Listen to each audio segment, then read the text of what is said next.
दिनै जोङो दुलाराय बर' फरायसा आफादा मोनथाम गुबै बिथिंखौ लानानै जोङो दिनै प्रेस मिट खुंदों। गिबियानो जाबाय जे रहायाव सासे कार्बि हिन्जावसा जायखौ फरायहोनो होननानै लानानै फैदोंमोन मोनसे बरठाकुर फेमिलिया। बे सुमिला रंहांपि बिथांखौ रेप खालामनानै मार्डार खालामनाय जादों आरो सासे उन्दै हिन्जावसाखौ रेप खालामनानै मार्डार खालामदों आरो बेखौ माने सावनानै अन्याय भाबै बुथारनाय जादों। दा बेनिखायनो बे दायनिगिरिखौ गोख्रों साजा होनांगौ आरो बे केसखौ फास्ट ट्रेक कर्टआव लांनांगौ। बेनि थाखाय जोङो दाबि दैखांदों, बिथाङा जास्टिस मोननांगौ सुमिलाया।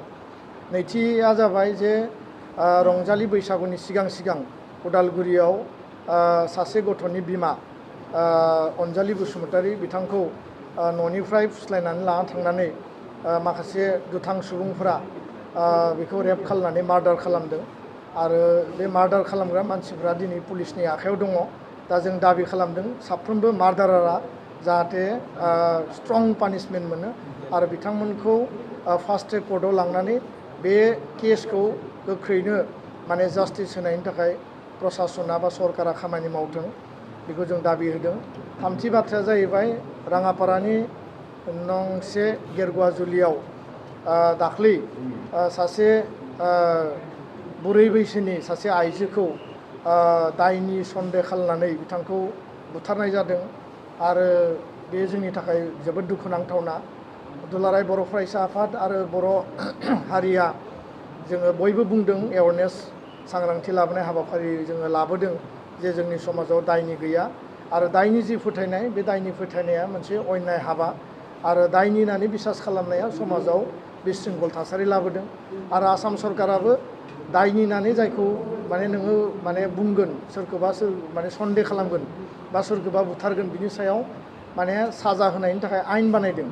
दा बेबायदि समावबो दिनै बिगियाननि जुगाव, मेडिकेल साइन्सनि जुगाव आरो बे कभिडनि समावबो दायनि सन्देह खालामनानै बुथारनाय हाबाफारिखौ जोङो गोख्रों रावजों सोंखारिदों आरो बेयाव माने जायफोर दायनिगिरि जायफोरा बे खामानिखौ मावदों बिथांमोनखौ इनकुवेरि खालामनानै प्रसासना थाबैनो बिथांमोनखौ हमनांगौ आरो बिथांमोनखौ गोख्रोङै साजा होनांगौ। बेनिखायनो जोङो एबसुनिफ्राय आपिल खालामदों आरो गुबुन फारसेथिंजाय इउनिभार्सिटि लेभेल आरो माने नोङो आन्डार ग्रेजुवेट लेभेल कलेज आरो इउनिभार्सिटिनि एग्जाम, हायार सेकेन्डारि आरो हाइ स्कुलनि मेट्रिकनि एग्जाम, बे एग्जामफोरा जानो थांगासिनो दङ।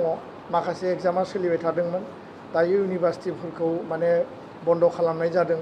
फारसेथिं नोङो कभिड प्रट'कल मेनटेन खालामनो थाखाय SOP जारि खालामदों।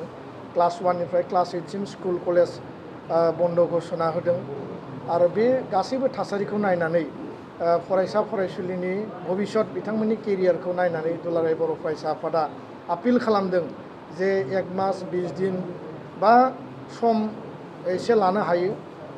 बे समखौ नायनानै फरायसा फरायसुलिनि जिउनि बिथांमोननि केरियारखौ नायनानै जाहाथे फैबाय थानाय समाव 1 दान बा 20 दिन लेटैब्लाबो एग्जामफोरखौ खुंफुङो SOP मेनटेन खालामनानै।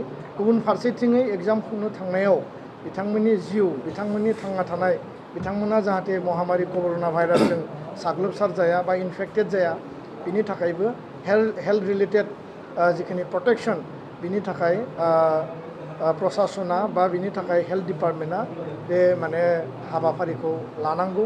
जोंनि खावलायनाया बेनो जे आनजादा जानांगौ, आनजाद खुंनो थांनायाव जिखिनि माने SOP मेनटेन खालामनांगौ, फरायसा फरायसुलिनि जिउखौ रैखा होनायनि बिथिङाव इनफेक्टेड जायाबासिनो बेखौ नोजोर लाखिनांगौ आरो गुबुन फारसेथिङै एसे लेटैब्लाबो आनजादखौ खुंफुंनांगौ जाहाथे बिथांमोननि केरियारा, बिथांमोननि एकाडेमिक सेसना नस्थ' जाया। आरो जोबनायाव जोङो खावलायगोन जे उराबातरि माखासे रिउमार ओंखारदों जे भेक्सिन लायोबा माने सोरबा माने लोमजायो, सोरबा माने बायदिसिना माने खस्थ' मोनो, बेबायदि ओंखारदों।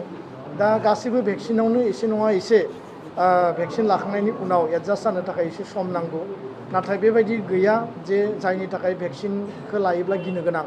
भेक्सिन लायोब्ला जोङो गासैबो बिथिंनिफ्राय रैखाथि मोनगोन आरो भेक्सिन लानायनि गेजेरजों नों प्रटेक्शन मोनगोन।